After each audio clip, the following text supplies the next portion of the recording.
Before we begin today's broadcast, we want to bring you a sad story. A sad story of two young wrestling fans who went to Comic-Con in London and were let down by some of their 80s idols.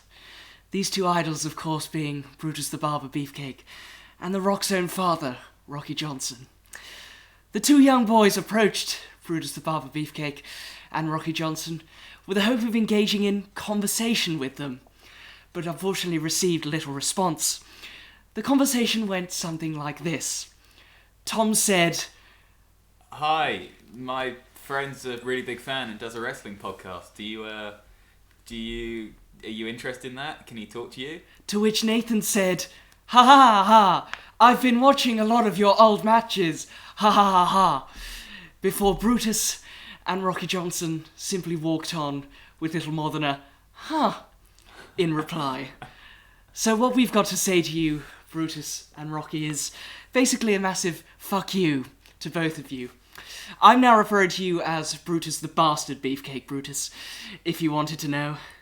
And next time I see you, I won't be talking to you as well. So thanks very much. This is the Wrestle Review podcast, and after this rant, we might as well get on with the actual show. Job done. Hello, wrestling fans, and welcome to episode 9 of the Wrestle Review series. I'm your host, Nathan Packham, and I urge you, wherever you're listening from, to be sure to like, repost, and share if you're enjoying the content, and you can send feedback to WrestleReviewFans@gmail.com.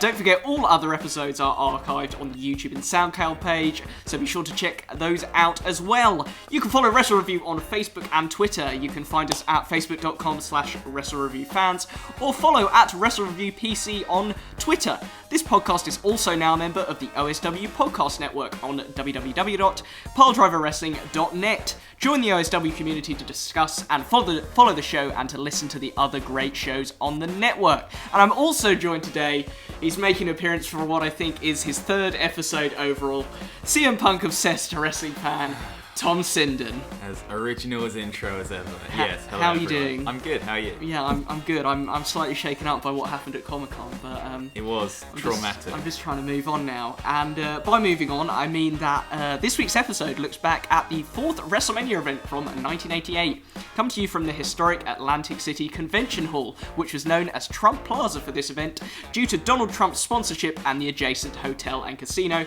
in Trump's name. The tagline for the event was, "What the world is watching." This event is dominated by a rather elongated 14-man tournament for the vacant WWF title, and also features matches for the tag titles and Intercontinental title, so there's a fuckload to get through. So we will start off as usual with some background for the event. After the controversy at WrestleMania III, as we've covered before in this podcast, cheap plug for those episodes, Andre the Giant's team beat Hulk Hogan's team at Survivor Series, effectively making Andre the Giant #1 contender again for the title. The two engaged in a contract signing, that's another plug for the previous episode, at the Royal Rumble, where Andre the Giant smashed or lightly touched outside of kayfabe Hulk Hogan's head into the contract signing table. Andre the Giant won the title in controversial fashion at the main event, with Earl Hebner refereeing as a fake Dave Hebner. Andre sold the title to the $1 Million Man, Ted DiBiase, and he revealed that he planned to take a year off to go on a cruise with the huge amount of money given to him by the $1 Million Man. The money was used as the explanation behind why Andre was happy to give away the title he had yearned for since WrestleMania III. But President Jack Tunney, one of the most boring men ever on television, vacated the title after just 47 seconds because it was not fair that the $1 Million Man would simply be handed the title without competing for it. He said a new champion would be crowned in a 14-man tournament at WrestleMania IV, and that is where we are up to now. So let's get to the event itself. Are you ready, Tom? I am. That was a lot of info, but yeah. Let's do it. Yeah, well, there's normally more, actually, but I couldn't find anything else because there's a tournament going on, and there was no room on Wikipedia, I think. It would have broken the internet if they'd put any more information on. So the event itself, obviously we start with the intro, which is an 80s rock/pop theme. We've got no sexy sax music this time, so sorry to OSW Review, who often love the sexy sax music in WrestleMania intros. As the WrestleMania IV sign is revealed on a slot machine, obviously because it's Donald Trump, and we're hit with a barrage of WWF coins as we transition to the arena. Mean Gene is in the ring and welcomes everyone to the greatest wrestling spectacular. Wait, I thought that was WrestleMania 3. Or was it 2 or 1? Mean Gene introduces Gladys Knight, who has a mad, sparkly jumper on with a shitload of sponsorship badges. She does an a cappella version of America the Beautiful with the usual propaganda images overlaid. She also does the second verse, which I'm pretty sure they don't do at WrestleMania anymore because it makes the song way too long. The trophy for the Invitational Battle Royal is led to the ring, and Gorilla Monsoon and Jesse Ventura come onto commentary. They preview the 14-man tournament coming up soon. Yes, it's not starting straight away. And Bob Uecker is back after his WrestleMania 3 commentary stint. Ventura makes the joke that this is the first time that Uecker has been renewed, and Ventura also threatens to punch him. So, match 1, we've got an Invitational Battle Royal. Here are the participants. And breathe. We've got the Hart Foundation, the Young Stallions, Seeker, Dangerous Danny Davis, who's my boy, I love him, the Killer Bees, this would be their last pay-per-view appearance, Bad News Brown, Sam Houston, the Rougeau brothers, Ken Patera, everyone's favourite jailbird, Ron Bass, the JYD, the Bolsheviks, Hillbilly Jim, Harley Race, and George Steele, who randomly starts on the outside. What did you think of that decision? I assumed that he was going to win. It's the sort of thing that happens, you know, they play it smart, if you like, from the outside. And then it was just really odd the way it all played out, but we'll get to that. So, unsurprisingly, Sam Houston is the first to go, eliminated by my boy, Dangerous Danny Davis, as George Steele still refuses to enter. Bob Uecker is on commentary, but his microphone is crap at the start, so we miss a great deal of his awful gags, thankfully. Steele then eliminates Neidhart from the outside by pulling down Neidhart's beard. So we've already covered opinions on outside interference, which I had the notes. Obviously got to that too early. Bob Uecker and Jesse Ventura basically give a massive fuck you to the Battle Royal by discussing who is going to get Vanna White. Bret Hart is putting on an awesome singles performance like he did at the Royal Rumble. I really wish they'd given him an early singles push, but there you go. Screw you, Neidhart. One of the favourites, Hillbilly Jim, is eliminated by Boris Zukov of all people, and my boy Dangerous Danny Davis is taken out by young stallion Paul Roma. Sad face. We get a weird homoerotic stare between Junkyard Dog and Harley Race as Junkyard Dog's head is too hard for Harley as per usual when he tries to headbutt him. I'm going to skip to the final 5 just because, actually I think it's the final 4, I haven't actually written a 5th person down. We've got Bad News Brown, Harley Race, Paul Roma has survived, and Bret Hart. Harley Race continues to battle the JYD and is eliminated for it after the JYD takes a shot and Harley Race does a classic, perfect choreographed loop over the ropes. Paul Roma is also finally eliminated shortly after, with a backdrop from Bad News Brown. A failed clothesline routine with the heels Bad News Brown and Bret Hart sees Bad News Brown knock down Bret Hart. The JYD delivers headbutts to both, including rolling headbutts on the floor. Continued tag teams on the JYD. Bret Hart hits a patented elbow from the second rope as Bad News Brown holds the JYD. Jesse Ventura describes the Battle Royal as a typical Harlem Saturday night for Bad News Brown. JYD eventually is eliminated by both men, and both the heels celebrate like they've both won. However, Bad News Brown hits a crazy enziguri, known at the time as the Ghetto Blaster. Yes, seriously. Which Gorilla Monsoon calls a Pearl Harbor job, as per usual. Bret Hart takes a great Irish whip front first into the corner, and the Bad News Brown then mundanely throws out Bret Hart. No! So Bad News Brown picks up the win, despite having not appeared at any other pay-per-views so far that I can remember.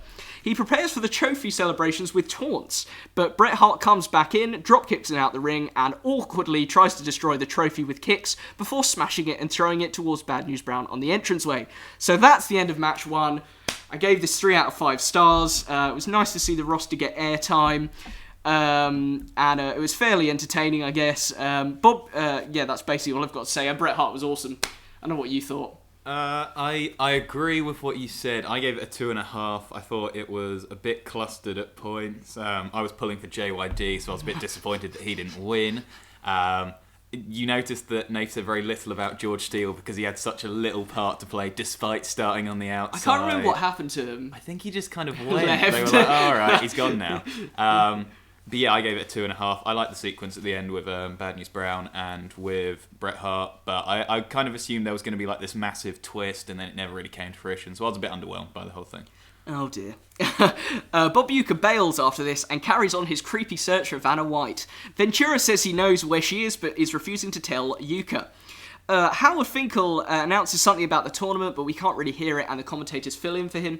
Robin Leach reads out a Roman scroll explaining the proclamation of fairness and the tournament. I think he was from Lifestyles of the Rich and Famous. I think that's what they said, whatever that was in the 80s.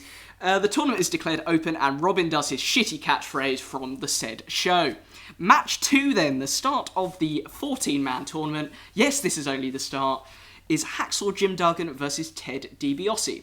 So the commentators run down the time limits. We've got 15 for the first, I believe, 20 for the next, 30 for the semis, and no time limit for the final, as they actually need a champion. There's a slim possibility of Ted DiBiase facing Andre the Giant, and the commentators awesomely argue who would step aside in this situation. This is very much a brawler versus technical match, as you'd expect with these two. Starts with the usual punching battle, and an atomic drop by Hacksaw Jim Duggan sends Ted DiBiase over the top rope. Back in the ring, Ted DiBiase hits several chops, but Hacksaw Jim Duggan responds with a big clothesline. He hits 10 punches in the corner to Ted DiBiase, whips him into the other corner, but DiBiase puts the boot up. Later on, Hacksaw Jim Duggan performs a sunset flip. Yes, Hacksaw Jim Duggan of all people. After his best move potentially ever, Ventura still isn't impressed and says it would be a disgrace if Hacksaw Jim Duggan won the title. Duggan dominates, goes for his finisher, but Andre the Giant trips him up from the outside and nails him when the referee's back is turned. Ted DiBiase hits a knee and a final punch with Jim Duggan on the ground to really rub it in, and he picks up the win despite how Duggan has taken little damage. I guess in kayfabe, Andre the Giant can destroy anyone. Ted DiBiase advances. To be honest, I actually quite enjoyed this match, especially the sunset flip from Hacksaw Jim Duggan, but the ending ruined it a little for me. 3 out of 5 stars from me. I'm nodding in agreement. Yeah, I gave it a 3 out of 5 stars. There was a few nice little spots here and there, and it was good to see some classic heel tactics when you've got the $1 Million Man and Virgil and Andre the Giant all in the corner. There wasn't really anywhere this was going to go apart from a Ted DiBiase win, and I enjoyed what I saw, so 3 out of 5. There you go. Mean Gene is backstage with Brutus the Bastard Beefcake. Beefcake has got pink fishnets on that look both horrible and awesome. Mean Gene seems to stare at Beefcake's balls and says, "What a great package!" Beefcake warns Jimmy Hart he might get the snip in the Intercontinental title match with Hacksaw Jim Duggan. So we're on to match 3, which is Dino Bravo with Freddy Martin versus Don Morocco with Billy Graham. Don Morocco comes out in a psychedelic shirt, and an incongruous epic classic overdub on the network is used, which according to OSW Review is the Jesus Christ Superstar music. He looks a lot smaller at this event, but obviously still huge, maybe a temporary break from the steroids. Billy Graham has a walking stick just 6 months after almost appearing at Survivor Series. Bravo is introduced as Canada's strongest man, and Ventura describes Billy Graham as the Terminator, saying, "I'll be back," the "I'll be back" line from the movie to mock him. Early on, Morocco hits an awful botched move from the second rope, which looks like it was supposed to be a knee drop. In contrast, Bravo goes on to hit an awesome gut-wrench suplex. Ventura mentions the controversial world record bench press at the Royal Rumble. Ventura says he used 2 pounds of finger pressure to help Bravo make his 210-pound record. How could Ventura know he'd use that much pressure? Experience? I don't know. Morocco puts on an almost figure 4 hold twice, and Morocco then gets hung on the ropes in what looks like a fairly horrible botch. Bravo continues to look awesome with a great pile driver, but wastes time and doesn't get the 3 count. The commentators think that Morocco's thick neck saved him on the pile driver. Bravo goes for it again, but it's reversed into a backdrop and a double clothesline. Morocco hits a flying forearm and a body slam. His next forearm smashes the referee, and the ref is knocked out. Morocco hits a side slam, or a side suplex, as the commentators call it back in the 80s, and ends up winning by DQ, even though Bravo thinks the ref tapping on his back is the 3 count. The replay shows how Bravo shoved the ref in front of him to take the brunt of the crazy forearm. This was another strong yet fairly short contest, and I'll even let Morocco off for his botch early on because of a stronger showing later on. And Bravo was also great technically with the pile driver and suplexes. Well choreographed ending as well. 3 out of 5 from me. Yeah, again, I have to agree. I actually thought this one was better than the previous match between... I think I agree, yeah. Duggan and DiBiase. I think there was a few... classic moves in there. I'm a sucker for a good pile driver. But yeah, I really enjoyed this one. And I wasn't so hung up, if you like, about the botches, as long as it was well choreographed. So yeah, 3 out of 5 as well. Unfortunately, we're backstage again with Bob Uecker. He says he's found Vanna White as the Honky Tonk Man, and Jimmy Hart enter. We get a pretty standard promo with the usual jibes at the interviewer. The coolest moment coming when the Honky Tonk Man says he's willing to backstroke down the Mississippi to win. Match 4 is one I was looking forward to. Greg Valentine, who doesn't get an entrance, versus Ricky Steamboat, who brings out his son. The ultimate babyface move, and his son is described as the Little Dragon, and they've got matching outfits. He's actually pretty big for a few months old. The commentary team described him as a future powerlifter and comment on how his cheeks are as big as King Kong Bundy's.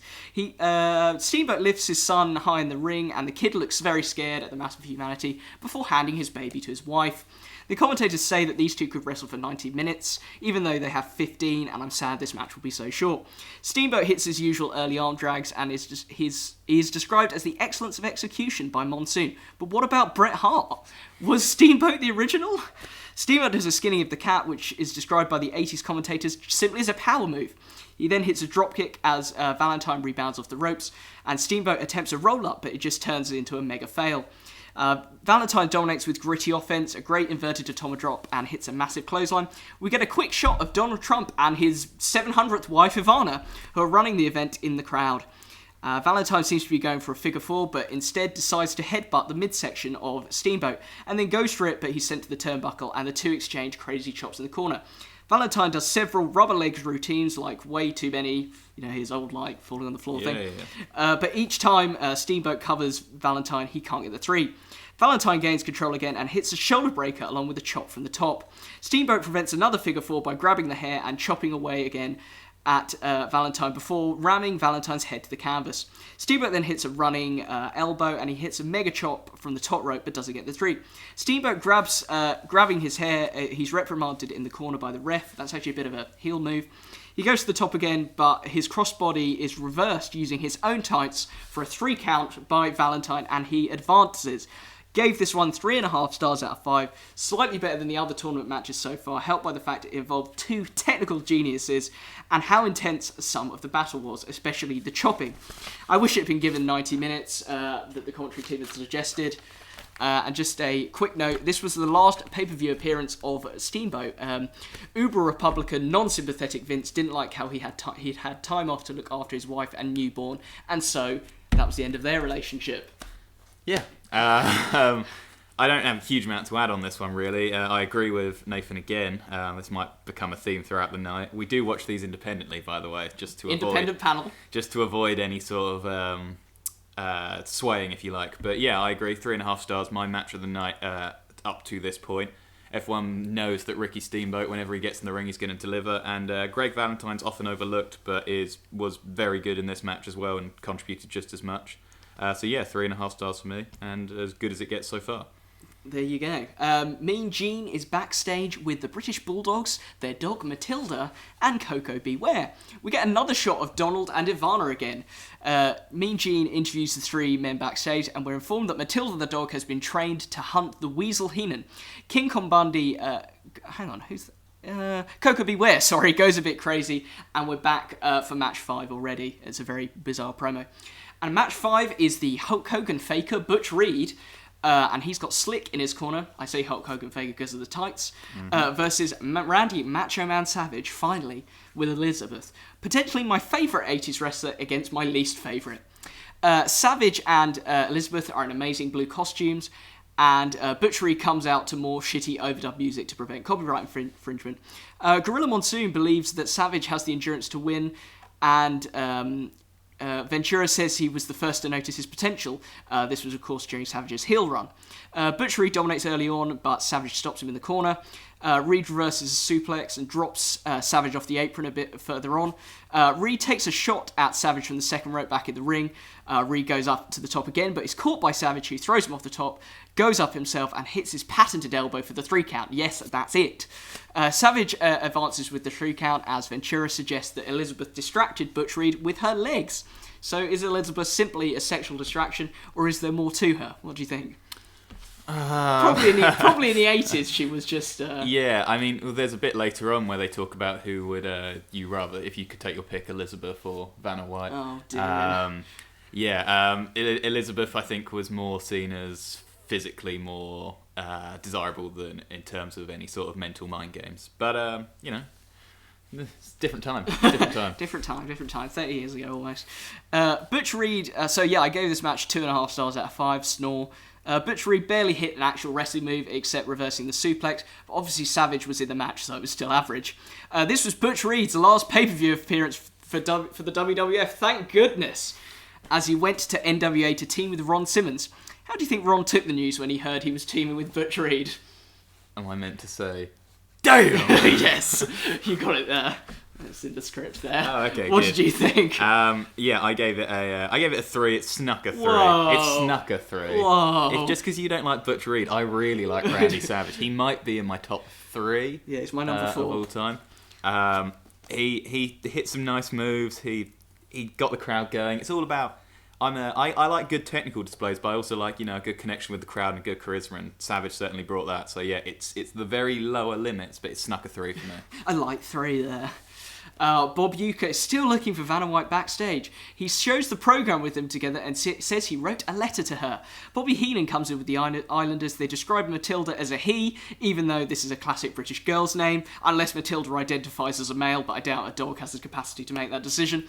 Heenan makes fun of Uecker by saying he was voted into the Baseball Hall of Fame through his own stamp collection. I love Heenan. Match 6 is the one-man gang once again with Slick versus Bam Bam Bigelow with creepy Willy Wonka lookalike Oliver Humperdinck. We finally get some sexy sax music with Bam Bam Bigelow's entrance. Gorilla Monsoon hopes the ring is reinforced for these two behemoths and says there is more than 800 pounds in the ring. One Man Gang hits Bam Bam Bigelow as he's warming up, but Bam Bam fights back, taunting One Man Gang with a crappy cartwheel and an enthusiastic clap before hitting an awful standing splash where he barely gets off the floor and an equally bad crossbody. Bam Bam Bigelow is sent over the top rope by Slick pulling down the ropes on the outside with the ref distracted. The bell rings as Bigelow performs another cartwheel, and we learn that Bigelow didn't get back in the ring in time after being taken out by Slick and has been counted out. The ref simply decided not to break the count, even though One Man Gang beat up Bam Bam Bigelow, and Bigelow had been taken outside against his will. One Man Gang wins by countout. I can't believe the last member in Hogan's team at Survivor Series is jobbing to One Man Gang here. Dull match where nothing happened, and there was a crappy countout victory. Another casualty of this pay-per-view would be Bam Bam Bigelow, who went to New Japan Pro Wrestling for a bit with Vader. This match, 1.5 stars out of 5, utter shite. I can't really add anything. Not a fan. No. I appreciate the change of pace. We'd had a few kind of like in-ring technicians, if you like, in Ted DiBiase and Steamboat and Savage. So it was nice to see kind of like our proper first heavyweight clash, if you like. Dino Bravo and Don Morocco is pretty much as close as we got beforehand. Still, obviously, you know what you're going to get in a massive heavyweight clash. That's the only thing. And as good as Bam Bam Bigelow is, it didn't really live up to anything. I gave it a 2. So God, a little bit nicer than you. It might there wasn't a move where there was that splash. There was a few moves. I gave it a 2. I liked the change of pace, and it accomplished what it needed to do in setting up some matches later down the line. Right, so thank goodness now we're not going backstage with Bob Uecker for once. We're backstage with Mean Gene, who admits he finds it hard to not introduce Hogan without the WWF Championship prefix. Is that the right way to say that? Yeah. Prefix. Yeah, sure. Why not? Hogan is desperate to put the WrestleMania 3 controversy to rest. He warns a fault line might open if he slams the Giant again, and he believes Donald Trump is a Hulkamaniac. He warns he will save Donald Trump if he lets go of his material possessions, and he will also save all the other Hulkamaniacs going down the fault line, and they will all backstroke to safety. This was a great promo, maybe the best I've ever seen from Hogan, and it's times like these, away from the ring, you remember why he was such a big draw. This might be my favourite part of the show, is that strong a promo. Just putting it out there. We're going to backstroke to safety. Not sure if I agree, but we'll see later on. Match 7 then is Rick Rude with Bobby Heenan versus Jake the Snake Roberts, simply accompanied by his snake Damien. No Ozzy Osbourne this time. Not really feeling... No, it wasn't Ozzy Osbourne. Or was it? Or was it Alice Cooper? One of those guys. I think I rember Ozzy Osbourne with blonde hair. Yeah, I can't remember. No, that was in the Bulldogs match. It was Alice Cooper. Yeah, Rick Rude warns us that the ladies can't help but fall in love with his body, and he also has a spray-painted outline of a woman on his arse. This is the last match of round 1, finally. Jake the Snake Roberts comes out to his theme. I noticed there was a lot more entrance music in this one, even if there was a lot of copyrighted stuff and it was overdubbed. Roberts has got red shorts on. It's a weird look for him. They could be brothers. Both have the right hair and the way too long moustache. Very few DDT chants compared to some of the other events I've seen Jake the Snake Roberts in. Perhaps the crowd is dead already after 7 quick contests. Rude is sent close to Damien the Snake early on and is obviously spooked. Slow, long armbar from Jake the Snake Roberts. The action is dull. It's so dull that Ventura threatens to take on whoever does end up becoming the champion. The armbar carries on. Roberts hits a knee from the second rope. He threatens a DDT early on, but Rude escapes. Roberts misses a running knee lift and smacks his head. This allows Rude to take control. He decides to pose before putting on an extended reverse chin lock.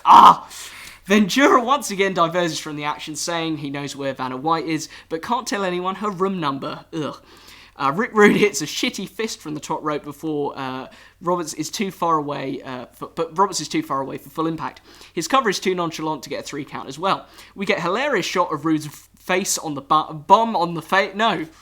face on the bum, because we need a bit of light relief from all the time-wasting rest submissions.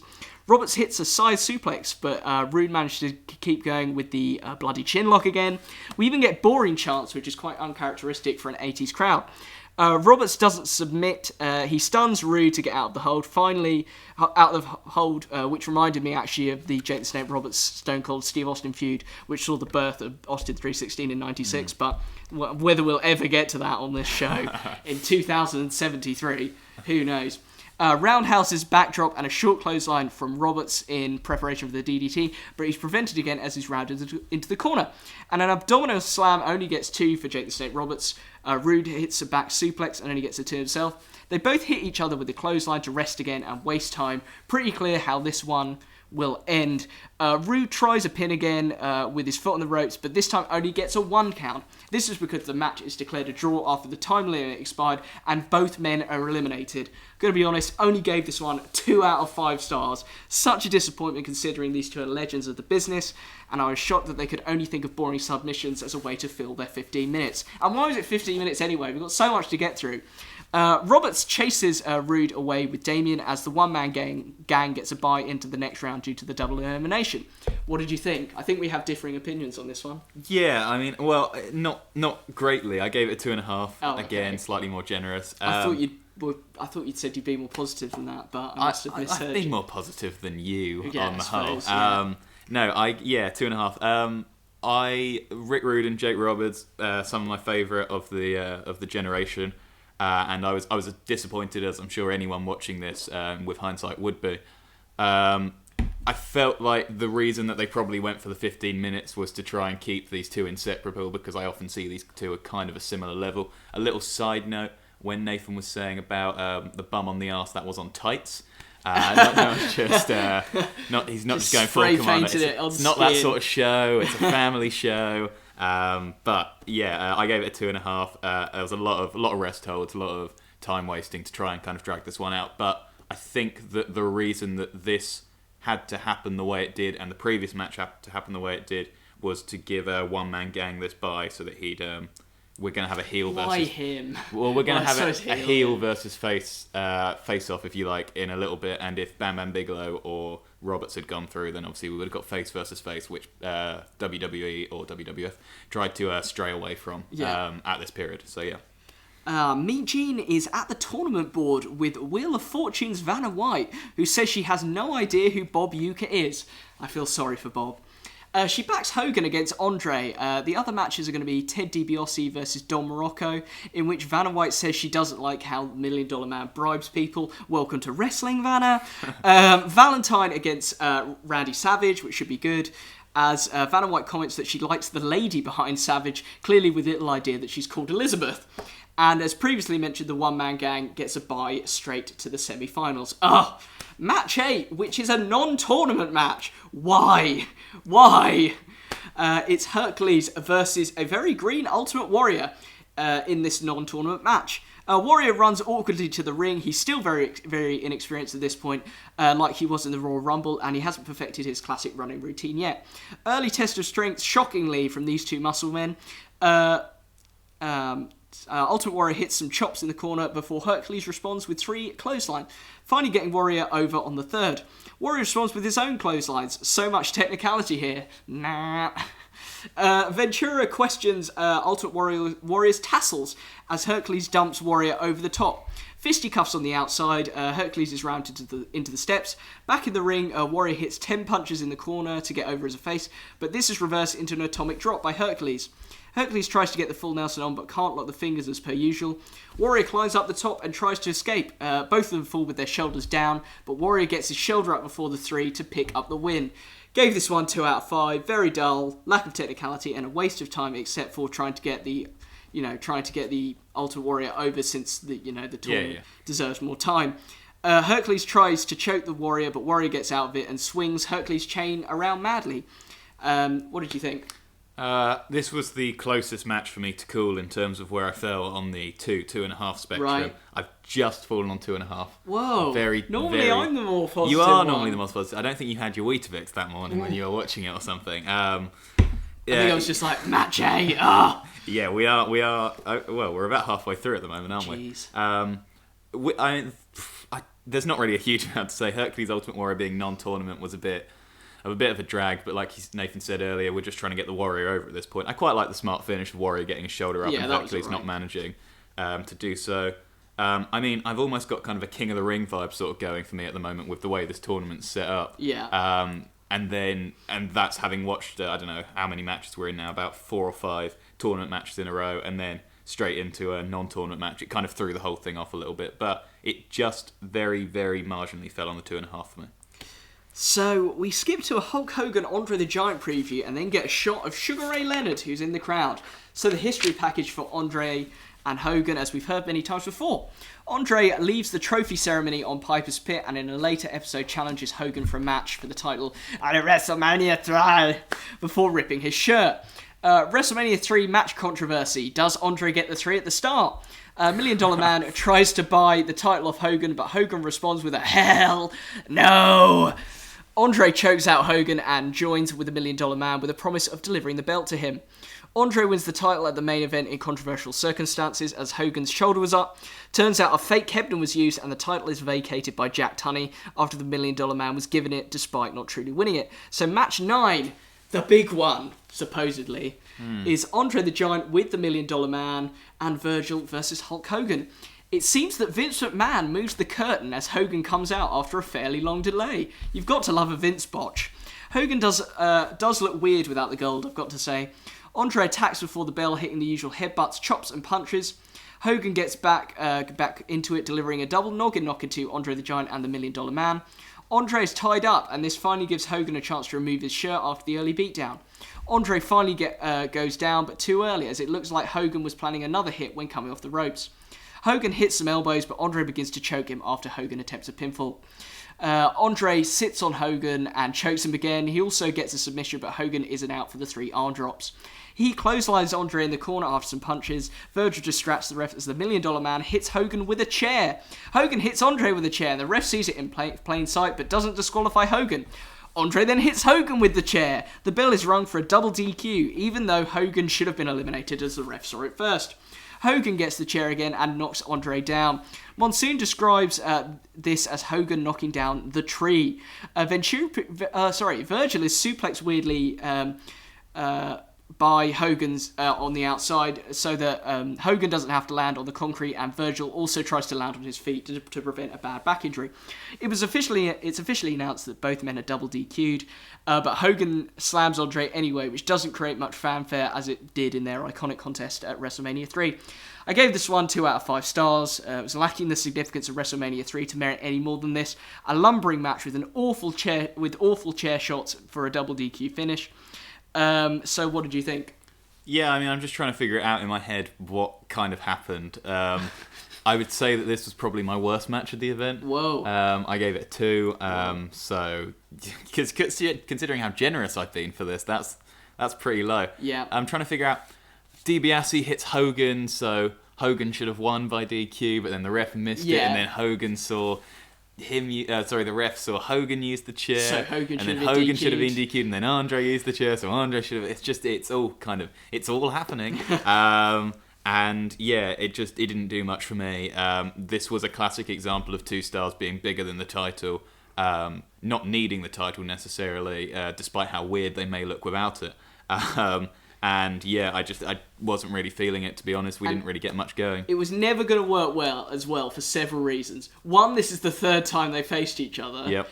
Two, there's no title involved to even kind of... Well, there is, but, it's not immediate. It's not immediate. And three, you're not going to beat the WrestleMania 3 moment with, 90,000 people in, a 15,000 stadium. Just lots of reasons why this wasn't going to work. But, again, it was kind of one of those matches that... I feel like the event was almost kind of booked backwards, so they knew what they were going to do with it, and then they kind of figured out how it was all going to work, and that kind of led to some sloppy matches, such as the one-man gang, Bam Bam Bigelow, or this one as well. What a load of crap. Thus, the winner of the $1 Million Man Don Morocco match will get a bye to the final. Hogan poses and steals as much adulation as possible, even though he should be angry at the call and being eliminated instead of celebrating. The team question whether it was $1 Million Man's ploy to use Andre to eliminate Hogan. Monsoon doesn't buy that theory, and we then get a short debate over whether Hogan is the best athlete in the world. Obviously, Hogan hater Ventura doesn't think so. Mean Gene is backstage with Randy Savage and Elizabeth. The two now have pink attire on. Savage defends his friend Hogan and says that he has never been defeated and that I said he was never defeated and that Savage himself cannot be stopped. E says 4 words. Asked whether she thinks that Savage will win the title, she says, "I believe he is." She only gets 4 words. And they're not right. Match 10 is... Maybe that's a typo and she did actually say the right thing. I don't know. Match 10 is Don Morocco then with superstar Billy Graham versus Ted DiBiase.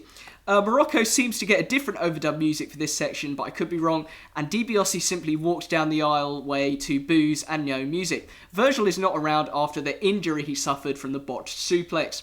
Ventura says it's smart that $1 Million Man hasn't risked further injury to Virgil, but Monsoon says that he'll really struggle now with no backup. So Morocco grabs DiBiase by the hair before the bell has even rung on the apron. Ventura is not happy about the treatment of the $1 Million Man, but Monsoon says the classic all is fair in love and war to justify a heelish face move. Morocco dominates, hitting a big body slam, elbow from the top, and a standing dropkick. Billy Graham threatens $1 Million Man with his cane as $1 Million Man drops to the outside. $1 Million Man reverses a slingshot out the corner as Don Morocco smacks into the turnbuckle and DiBiase chokes Morocco in the corner. Ted DiBiase dominates, but Morocco's foot is on the ropes when he goes for a Finn. He also chokes him until the 3 count where he releases the hold. Ventura describes DiBiase as clever not to go until the 4 and risk disqualification. DiBiase wins by clotheslining Morocco hard onto the ropes with a hot shot. I love that move. Working that neck throat area again to pick up the 3 count. Heels can win by themselves. My goodness, it's a miracle. DiBiase is into the final. I liked the ending here, carrying on the choke angle, but there wasn't much else in this match to enjoy. 2.5 out of 5 for me. I gave it a 3. It's just a classic.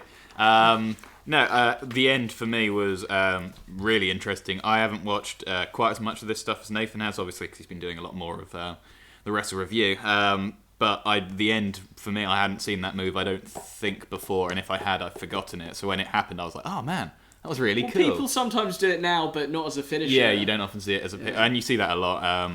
It's probably banned as well, neck, throat area. But yeah, I hadn't seen that move used the finisher. Really enjoyed it. And obviously Ted DiBiase getting through to the final was, I'm going to steal this, was what's best for business with regards to how the rest of the event's going to play out. But yeah, I gave it a 3 out of 5. We're back with Bob Uecker backstage, who's still looking for Vanna White. He thinks someone's kidnapped her. Probably Bob. Demolition come in and say they will hit Strikeforce on the head, like Bob Uecker gets hit by baseballs. Bob Uecker says it must be the 31st of October already, and I've never eaten sushi either. That's a reference to Fuji and Demolition, of course. One Man Gang is in the ring as we cut back. Simply be announced as already in the semis, and he taunts the crowd before leaving. What a pointless appearance. Match 11 is Greg the Hammer Valentine versus a pink Randy Savage with an even pinker Elizabeth. Both of these guys are, of course, former Intercontinental champs. You can understand how it was used as a gateway back then, and an esteemed title, as these two are really technical masters. What is going on at the moment with the United States title being so much bigger than the Intercontinental it's so title? good at the moment. Yeah, no, I'm not. But to me, it was always the Intercontinental was slightly more... Well, the Intercontinental's obviously got more of a link with WWE and WWF, whereas US is more a WCW sort of thing.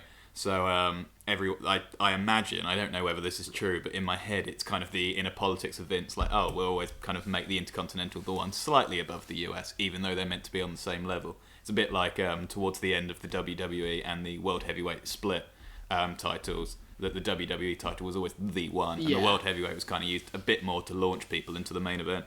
But yeah, the US title recently has been really good. I imagine it's something to do with Cena being Cena. But no, I've really enjoyed the US title at the moment. Oh, I can't believe Cena's won me over. Cena, best wrestler of 2015, throwing it out there.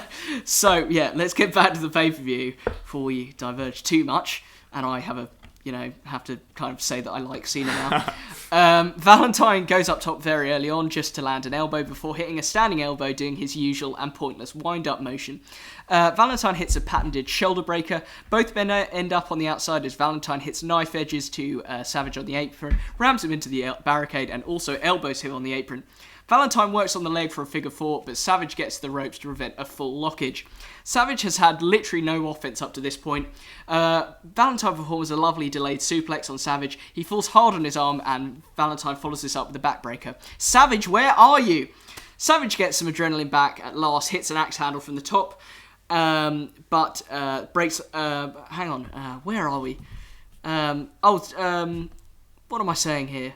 Someone breaks up the pin with a distraction and Savage chases him away. Oh, it's Jimmy Hart, obviously, chases him away. After the distraction, Valentine has a small amount of momentum before it's back with Savage, who almost dangerously botches a suplex, but he then misses a second axe handle from the top as Valentine sidesteps and gets him a shot to the stomach. Savage is caught in the ropes after running attempts. Valentine goes for the figure four, but no sooner does he think he's finally got the move on someone in the tournament, the figure four is reversed into a small package by Savage, and he picks up the win to advance. I was harsh on this one as well. 2.5 stars out of 5. Once again, two greats not really putting on anything more than an average match in a limited time frame. An average score for me, though, is 3, and that's what I've given it. Randy Savage, like Nathan said, got in very little offense, apart from towards the end. I quite liked the irony that obviously he's playing the babyface role now, and the classic that is Savage versus Steamboat at WrestleMania 3. This was how he lost, so it's good to see he's picking up some of the classic babyface traits. It is important to note as well that Savage is taking a lot of punishment. I think that's quite good booking through by the people at the back at the time, because obviously he has been in this tournament for a large period and he is now through to the semi-finals where he's going to have to fight one-man gang. So it's good booking, and I gave it a 3 out of 5. I enjoyed it. I'm normally the positive one. This is shocking me. Just smile more, no? Mean Gene is backstage with the leopard skin Vanna White again. She still doesn't know who her stalker Bob Uecker is. Mean Gene tries to compare himself and Vanna White to Randy Savage and Elizabeth. Oh, ignore that. That was the postman, if you heard that. Match 11 is the Honky Tonk Man, who's the Intercontinental Champion, with Jimmy Hart and Peggy Sue, who I've heard is Sensational Sherry in 50s regalia, versus Brutus the Bastard Beefcake for the Intercontinental title. We get several Minnesota references as Ventura says hi to his kids and begins to boast that Prince is a huge WWF fan. I would love to sit down and watch wrestling with Prince. That's possibly my ultimate fantasy. More so than me? We already do that. Yeah, to be fair, we do that. Imagine if like Prince just on the sofa like, I like this wrestler. Right, okay. And begins to boast that Prince is a huge WWF fan and that his dog is in fact called Prince. In terms of wrestling in the early game, we get a huge atomic drop from the Honky Tonk Man taken really well by the Bastard. I'm going to stop now. Ventura announces that Honky Tonk Man hates having his hair touched, so this should be an interesting one for him. We get a discussion of the no title change except for DQ countout rule, and both men, heel and face, agree that there'll be too much refereeing discretion there if the decision didn't exist. Beefcake hits a great leapfrog and a high knee. Beefcake elbows Honky Tonk Man on the apron and snap mares him back in, but he misses the next standing elbow. Jimmy Hart chokes Beefcake as the referee's back is turned. Honky Tonk Man goes for the shake, rattle and roll, but chooses not to do it as he remembers he needs to do the spot where Beefcake grabs the ropes to reverse momentum. Obviously, they do that spot next. Beefcake then hits a huge backdrop over the ropes and goes on to apply the sleeper. Beefcake puts on a hilariously anguished face to show how hard he's trying to get the win, but Hart nails the ref so he can't count Honky Tonk Man unconscious during the sleeper. Hart steals the barber's bag and tries to run under the ring. Ventura thinks that Brutus is giving him a haircut under the ring, but when they reappear, Hart still has his hair. Beefcake does eventually cut his hair on the steps, and he waits and the Honky Tonk Man wakes up as the mulletless Jimmy Hart runs away. Beefcake is prevented from using... Oh, sorry, Peggy Sue woke up. Pour some water on his head. Yeah. Beefcake is prevented from using his big shears on Honky Tonk Man by the referee. Beefcake has won by DQ, unsurprisingly, as Jimmy Hart nailed the ref, but as previously discussed and agreed upon by the commentary team, the title cannot change hands. Gave this one another 2.5 stars out of 5. Another average contest, not given enough time. I was quite impressed by Beefcake as a wrestler here, even though as a human being he's a disgusting man. Despite how he's often much maligned in, technical wrestling circles. He's not Daniel Bryan for people. No, I don't think he's a disgusting man. I think he could have stopped and said hello, but that's besides the point. I'm obviously dramatising. I gave it 2.5 as well, so it's finally happened. We finally agreed on a match. Right. We've had a bit of a hiatus of that. I've just looked at my rating for the next match. We have a massive discretion. Do we? Yeah, okay, from what you've said previously. Okay, well, we'll get to that. I gave it a 2.5. Yeah, there wasn't a huge amount. It was decent storytelling in this is Brutus's gimmick. He's going to want to cut your hair regardless. And it's classic heel tactics to win by DQ. Jimmy Hart's one of the best in the business in terms of as a manager. The managers in this period is so good. They are good. You got the Brain, Jimmy Hart, Mr. Fuji, Elizabeth, all the classics. Slick. Slick will make another appearance at some point, I think. He does. One man gang. So I gave it 2.5. Not a huge amount more to add to that. So that's the end of the IC picture for this pay-per-view. Bob Uecker is backstage again, and he still can't find Vanna White. Andre the Giant turns up instead. Ooh. Andre the Giant says Hulkamania is over, and in a much overplayed moment in WrestleMania history, he chokes Bob Uecker for about a second, and Uecker pulls a great face. Match 13, then, we've got a 6-man tag team match. The Islanders and and British Bulldogs with Coco Lewa. Yeah, and Coco. The Islanders and the British Bulldogs. No, and Bobby Brain Heenan. The Islanders and Bobby the Brain Heenan, who is wrestling. Yep, that's versus the British Bulldogs with Matilda and Coco Beware with Frankie the Parrot. Bobby Heenan is dressed in an attack dog handler's costume, and it's needed as Matilda chases him out the ring. There are monkey noises in the Islanders' music. Oh my god. Dynamite Kid sends Tama in from the apron. Dynamite Kid provides a characteristic quick start and slingshot to the corner, sends Tama out. We then got Davey Boy Smith versus Haku. Muscle men who are also incredibly agile. Yes, that's a win from me. They perform a crossbody thing, but no 3 for Davey Boy Smith, who gets the pin first, nor when he performs a crucifix. Davey Boy also hits a crazy strength press slam on Tama. Coco Beware is tagged in, drop kicks and double headlock to the Islanders with a crazy head scissor to one of the Islanders. Later on, Dynamite Kid is stopped by a Haku kick in the corner as Ventura says that Heenan looks like a Chinaman in his costume.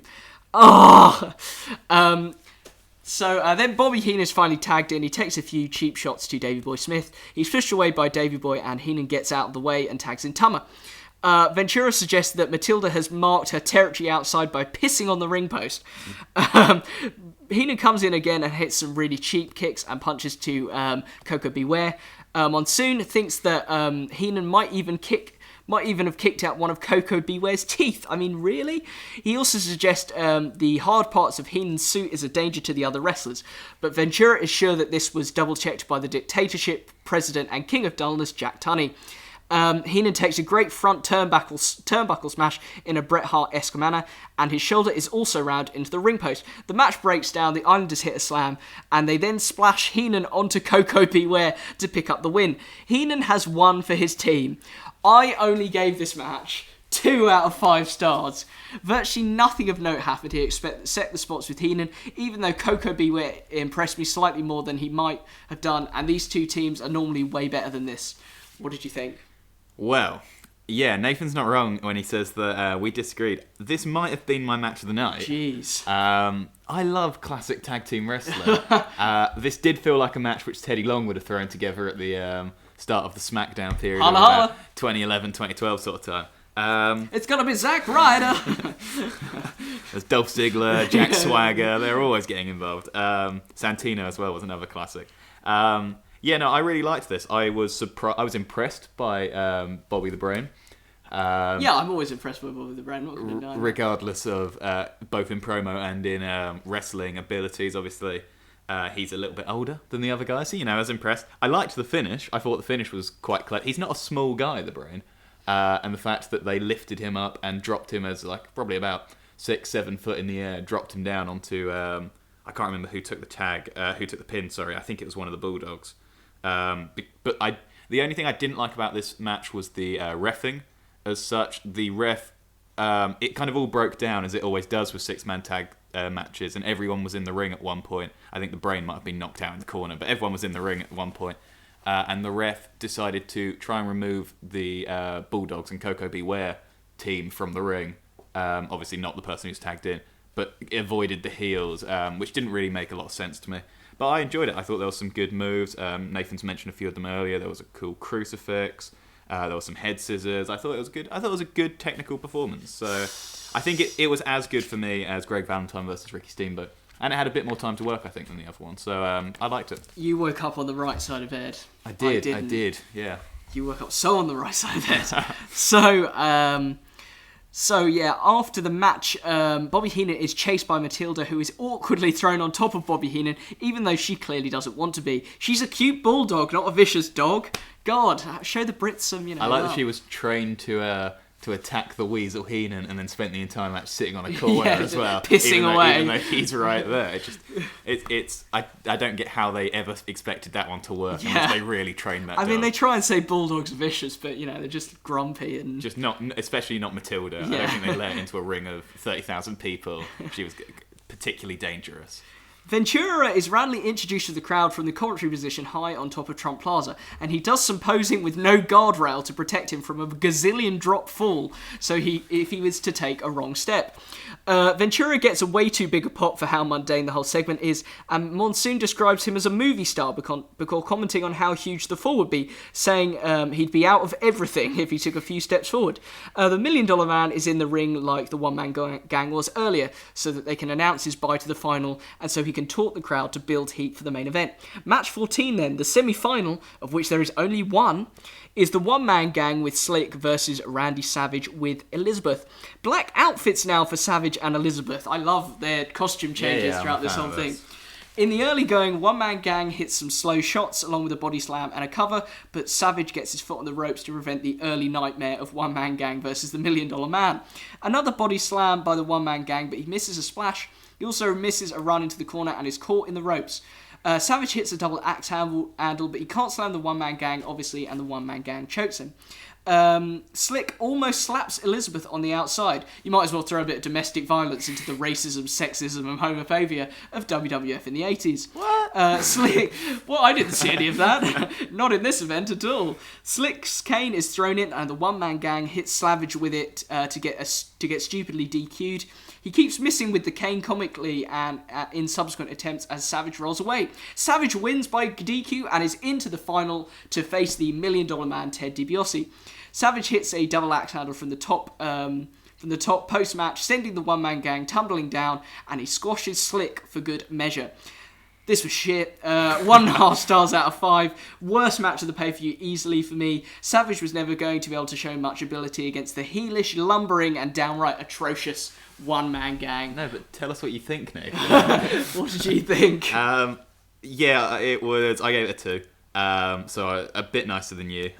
Did you say you gave it 1.5? Yeah. I gave it a 2. I also described One Man Gang as heelish, lumbering, and downright atrocious. Yes. It's a sad state of affairs when Bigelow, Hogan, Andre, and Randy Savage, arguably 4 of the biggest stars in the company, at the previous Survivor Series and, throughout the last few years, are involved in arguably the worst matches of the night. What I didn't get was that One Man Gang had managed to get himself to the semi-final and decided to go the route of disqualification blatantly. Like, it was in front of it wasn't... there was no way of avoiding it. I don't know if this happened, so you have to indulge me if this did happen. I feel like a good booking decision would have been to get the $1 Million Man to buy off all of these people who Savage would have had to face on the build-up, or a lot of the heel just characters. to save time. Well, no, so that they would have fought, but they would have got themselves disqualified, but to hurt Savage. Because now we've got a final now of DiBiase versus Savage. We know that Andre's got rid of Hogan, who's a big contender. We know that Savage was going to be one of the favourites going into it, so it wouldn't have surprised me if DiBiase had, scripted, paid off people like One Man Gang and Greg Valentine and tried to pay off these people to damage these people. So that would have been a reasonable and feasible reason why the One Man Gang would have got himself disqualified in that situation, because he had got the money to do so. I don't know whether that did happen, so obviously I apologise if it did. But yeah, I gave it a 2 out of 5. Nothing special there. In the end, One Man Gang was just trying to hit him with the cane and kept on missing. He was trying to give the cane back and he hit him by accident. That was his problem. Oh god, that match was awful. We're back to the tournament board as it is confirmed what the final will be. Vanna White goes to ring to prepare for the final, and Bob Uecker races up to Mean Gene but has just missed her. This bullshit and boring stalking saga continues. On to match 15 then. Fifth fucking Dean. Dean? Dean. That's how tired I am now. Match 15 then is Demolition, Axe and Smash, who already look mega old, with Mr. Fuji versus Strikeforce, the tag team champions, which is Rick Martel and everyone's most annoying face. And his name has gone, Tito Santana, there we go, for the WWF Tag Titles. All 4 men are in early as Tito Santana prevents a slam by Smash. A little bit of double team illegality from Strikeforce also early on. Monsoon thinks that the Boston Crab from Strikeforce won't be enough to beat the bigger Demolition. This supposed lack of power is underdone by a huge hip toss by Rick Martel. However, Demolition take control of Santana when he is legal, and Ventura mentions the fact that he sells tacos in Tijuana again as he's beaten up. A massive power slam by Axe isn't enough to get the 3. Martel is not allowed to help his partner, who's getting severely pummeled. This match is slow due to the heels dominating, and the crowd is totally dead after witnessing 15 matches. Great suplex by Smash on Santana, and referee Joe Morella seems to hesitate a little as his hand was coming down for a 3. More evidence for Ventura's conspiracy against Morella. Santana gets a flying forearm on Axe to reverse the momentum. Ventura says that he learned that in the MFL, which he says is the Mexican Football League. Santana finally gets a hot tag to Rick Martel. Who he hits the usual hot tag flurry of punches, drop kicks, and a backdrop. He locks in the Boston Crab, so Ventura was wrong. There's a real confusion as Fuji distracts the ref and is beaten up by Santana. Axe hits Martel with the cane, and the Boston Crab is immediately broken up. Martel crumbles quite well, and Smash gets the 3 for your new tag team champions, Demolition. I can't believe I'm saying this again. This was another average contest for me. At least the confusing ending was perfect for a heel title change. 2.5 stars out of 5 for me. Oh, guess what I gave it? 3. Yeah. 3. I can't even speak. I gave it a 3. 15, Dean. No, I gave it a 3. It wasn't anything special. As Nathan said, it was a distinctly average match. Obviously, you have one of the best teams ever in tag team World Wrestling Federation Entertainment tag team history in Demolition, and it was nice to see kind of like a coming of age moment, if you like, where they get their they're well old. they get their championship win. I quite liked the fact that, I think I'm right in saying this, that when Monsoon said he didn't think that the Boston Crab, which they won the Ute titles originally, Strikeforce, would be enough to beat Demolition, despite the fact they locked them in. I'm not sure that was it Axe, or was Axe the one in the... I don't know. Whichever member of Demolition was in the Boston Crab. Okay, so Smash was in the Boston Crab, I think. We think Smash was. Smash didn't tap, I don't think, despite the ref having his back turned and stuff. So that it wasn't like, despite there was obviously a heel move in using the cane, but he never tapped. So Gorilla was kind of, right in that they couldn't beat them with that, but also wrong in that they could still lock it on. So it was nice to see the commentary and the wrestling actually be coherent, because that's so rare in modern wrestling. But yeah, I gave it a 3 out of 5. So, Mr. Positive over there. You say that, but I have a feeling that we've ranked this very similarly at the end of the event, despite all this. We've already discussed that. So Howard Finkel is in the ring. Fink introduces the final and the presenter of the belt, Robin Leach, who looks awkward and worried as he's holding the belt enthusiastically and aggressively, as the crowd enthusiastically and aggressively touch it as he brings it to the ring. He comes out to a weird classical piece. Don Morocco, anyone? Which I'm guessing might be the Lifestyles of the Rich and Famous theme. I don't know who that is. Someone touches it in a much more civilized manner.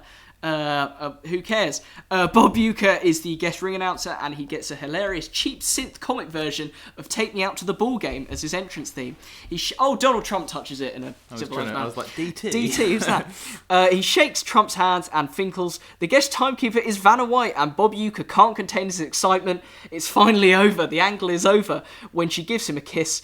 Despite not knowing who he was and the fact he was stalking her, he comically almost faints with love. Uecker struggles to announce after the kiss. Match 16, finally, your main event. Ted DiBiase with Andre the Giant, no Virgil, who's apparently still injured after that shit suplex, versus Savage with Elizabeth for the vacant WWF title. So, Savage and E come out this time in white numbers, which I also like. It is worth saying that, by the way, Savage's theme is one of my favourite things of all time. Just that build up when in like a capacity crowd, that build up, it's so good. There's a lot of themes nowadays which are kind of very generic and very samey. There are some good ones, obviously, but Savage's. I don't know how that goes in my head. Just the old Cody Rhodes. But yeah, Savage's is just a classic. So good. And also, it is also worth saying that Uecker, I know he was brought in to be a bit of comic relief and stuff, but he did a bit of a creep thing. He was quite funny. Yeah, he had those moments with Andre. Right. He was all right in the ring, so, I wouldn't want him back for another one. One's enough. But, well, he was there from Mania 3 as well. True. Well, one's enough for what I've had to talk about. So, yeah, the match begins. Andre trips Savage straight away, and they again try and unnerve him as Savage is coming off the top rope. Luckily, $1 Million Man misses the subsequent elbows when Savage is down. Ted DiBiase dominates early as a heel would in the main event, clotheslines him off the ropes, but doesn't get 3. Savage prevents a classic $1 Million Man sunset flip, so $1 Million Man goes to the outside as Andre asks the ref to wait for DiBiase to recover. Savage clotheslines DiBiase, and DiBiase is sent outside by a knee. Savage is getting ready for a classic axe handle from the top to the outside, but Andre the Giant blocks the way to prevent him performing it. Savage tells E to go to the back for a mysterious reason. I thought he was initially saving her from the Giant in some sort of fairy tale thing, but then she brings out Hulk Hogan. Just leave Hogan. Leave it. Although I will say Hogan's presence raises an otherwise dead crowd who have slogged through 16 matches to get here. Hogan takes a chair to sit down on and to protect his crew from Andre the Giant. $1 Million Man is still in control, hitting a strong suplex but only getting a 2. $1 Million Man goes to the top after a body slam, but Savage catches him, throws him off and prepares for an elbow. But he misses from the top as $1 Million Man gets out the way. DiBiase gets a sleeper on Savage, but Andre the Giant distraction the ref actually costs the $1 Million Man as Hogan comes in and hits $1 Million Man with a chair in the back. What is it with Hogan and chairs in this thing? A heelish Hogan move, and we're not even talking about his NWO days, of course. Savage hits a great elbow on a lifeless $1 Million Man and gets a 3 to become your new WWF champion, who isn't Hogan, but he's still there. Basically Hogan. Basically Hogan again. Hogan won it, that's the thing. Hogan comes into the ring with a chair in order to keep the focus on him, even though Savage has won the belt. Stop being involved, Hogan, please. Elizabeth is crying. Perhaps these were legitimate cheers, as her and Savage were a real-life couple for a long time. Ended this one with a 3 out of 5 stars. Decent main event and slightly better than much of the average to shit matches we've had on the card. I hated the fact that Hogan was there, but the numerous interferences did something to the contest. Awesome that Savage won, even though Andre the Giant prevented him from hitting an axe handle from the top to the outside, which would have been the cherry on top for me. A little bit of cherry before we end. I mean trivia. Apparently $1 Million Man was going to win and Savage was going to get another Intercontinental title run, but the Honky Tonk Man threatened to run to the NWA with the belt if Savage was booked to win. What did you think of the final match? I like that bit of trivia. I didn't know that bit of trivia. Yeah. That's very interesting. have a guess what I gave it. 3.5. 3.5, obviously. Half better than you, pretty much on everything. Half. I enjoyed the story. I knew what was going to happen, obviously. I haven't watched the whole event before, but I think I've seen this match before a few times. Randy Savage hit, obviously, a few classic moves. You had Hogan and Andre on the outside. It was one of those... If Demolition winning the title was kind of a culmination, coming-of-age sort of moment for them, this completely blew it out of the water in terms Except of... for Hogan being there. Apart from Hogan being there. But Savage, obviously, this was the start of kind of like his massive main event push, if you like. I know that the Intercontinental meant a lot more than it does now back in the 80s and early 90s period, and even late 90s and early 2000s. It's only recently, really, where it started dropping down. But, when Chris Jericho was champ, that was the best. I think he's record champ, isn't he? So he's got like 9 or something. Like the first couple reigns. Yeah, Jericho. He might be in my top 3 as well, actually. But anyway, Savage winning I really enjoyed, and I gave it a 3.5, and congrats to Randy. Yeah, well done, Randy, even though he's now deceased. Congrats to Randy in 1988. Yeah. So, Ventura, as we come to the end, Ventura threatens to return again to challenge Savage, as he seemingly does on every show, whoever is the champion. Savage gives Elizabeth the belt and lifts her high, as Hogan points at them in an iconic image. However, Hogan is still being very annoying, even though it's nice to see a pay-per-view end without him being the champ for once.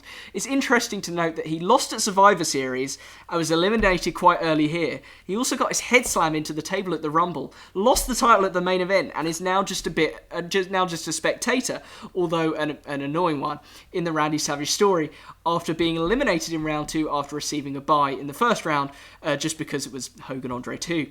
Monsoon and Ventura sign off, and we get a screenshot of the iconic images from the event.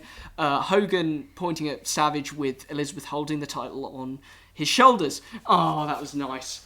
So, let's give a little conclusion to the event as we finally reach the end. The first thing to obviously note is this event had way too many matches, as we've said before a couple of times. WrestleMania 2, cough cough. With 16 contests squeezed into 3 hours and 33 minutes. There was nothing exceptional on the card, but this was there was at points fairly... But this was at points a fairly competent 3.5 hours of entertainment, despite how stupidly long that time, was. The strongest contest for me was Valentine versus Ricky the Dragon Steamboat, which I gave 3.5 stars out of 5. But the standout performer is clearly Savage, who still looked awesome in a fairly dull tournament and went on to win the WWF title.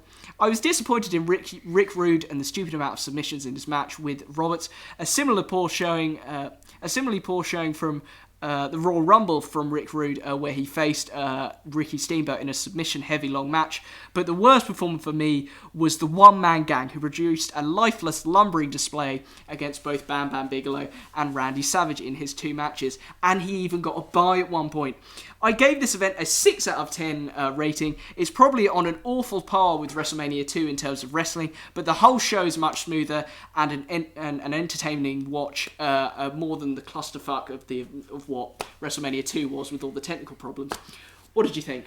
Just done a little calculation, because I'm very good at maths like that. No, there was, on average, assuming there was no promos and anything, there was 13 minutes per match. Oh, God. About 13.5 minutes per match. You add in the promos, you add in entrances, 16 matches, you're probably talking at under 10 minutes per match. 8. Yeah, and considering, we had these time limits, well, one of them went 15. We had time limits, 15, 30 an hour, unlimited, or whatever it was, 15, 30, 45, unlimited. It just wasn't well weighted. Like I said earlier, if they booked it backwards, it wouldn't surprise me, even though I don't know when this $1 Million Man winning the title thing would have been decided. I liked the story of I liked the story of Savage throughout. He had to obviously go through 4 matches, I think, to win it. Yeah. He started off right in the first round and worked his way through. He didn't get a bye like Hogan or Andre straight to the second round. He didn't get a bye like One Man Gang into the semi-final. He didn't get a bye like Ted DiBiase into the final. So he was fighting people who were much, obviously, kayfabe fresher than him. And it was an impressive showing, the fact that he put on... I can't remember what ratings I gave his matches. Let me just get this up. He got... I gave him... obviously, the One Man Gang match wasn't massive, but on average, his matches looked like they averaged about 3. So to get, 3 average matches and 1 poor match out is pretty good going in one night. So I was very impressed. He would have been my standout performer of the entire event. In terms of match of the night, I probably would have given that to the Islanders versus the British Bulldogs. That match. The less iconic moments, but like I said, I love a good classic tag team wrestling match. My worst performer of the event, it's close. My worst match of the event was certainly Hogan versus Andre. Considering they're two of the... are they the 2 most iconic stars in wrestling history? They've got to be 2 of the top 5. Well, yeah. And to put on such a lackluster third match... I mean, neither of them can really wrestle. No, that's the thing. Hogan was just charismatic and Andre was tool. that was kind of his thing. I quite liked the fact they were both claiming that they were still undefeated, quite heelish tactics from Andre, quite honest tactics, if you like, from Hogan, despite the main event. So at the end of the day, I gave it a 6 out of 10 as well. I know that Nathan and I agreed on this, despite disagreeing on a lot of the matches going. I have a feeling that my 6 out of 10 would have been slightly stronger than Nathan's 6 out of 10. Well, mine was bumped up by how well it was presented with everything that was going on. Yeah, mine was 6 out of 10 is arguably the most average score you can give something when you're doing a system ranked out of 10, and it was just that. It wasn't anything special. I wouldn't recommend going to see it if you want to see any wrestling classics.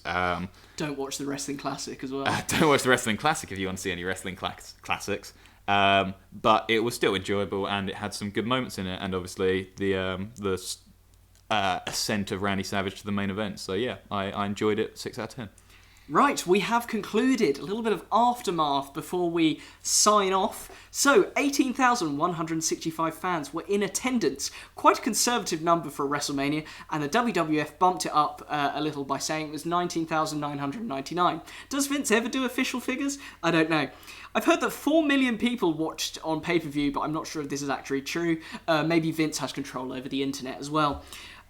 So the Hart Foundation slowly became babyfaces after WrestleMania 4, following on nicely from the tension between the heel Bad News Brown and Bret Hart at the Battle Royal.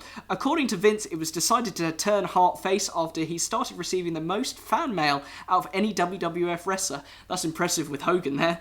The Hart Foundation survived despite the possibility they might split. Now Hart was turned face. Instead, they simplified Jimmy Hart in storyline and became face. Hart and Bad News Brown obviously had a feud after what went down at the WrestleMania 4 Invitational Battle Royal. The Hart Foundation began to feud with the Rougeaus after the Rougeaus were slowly doing the reverse and turning from face to heels due to their tough tactics during matches. Hart became their manager. He claimed to still be the Hart Foundation manager legally and gave his percentage of Hart Foundation winnings to the Rougeaus to make them jealous. So the Rick Rude, Jake the Snake Roberts feud continued as Rude chased Roberts' wife Cheryl. Roberts attacked Rude, but Rude replied with an airbrush of Cheryl on his tights. Oh my god. Roberts ended up stripping Rude of these pants. I think that's it for that. Yeah, it is. Yeah, not much to say about that one. Honky Tonk Man continued to feud with Brutus Beefcake, you bastard, and would normally retain the title through countout and disqualification.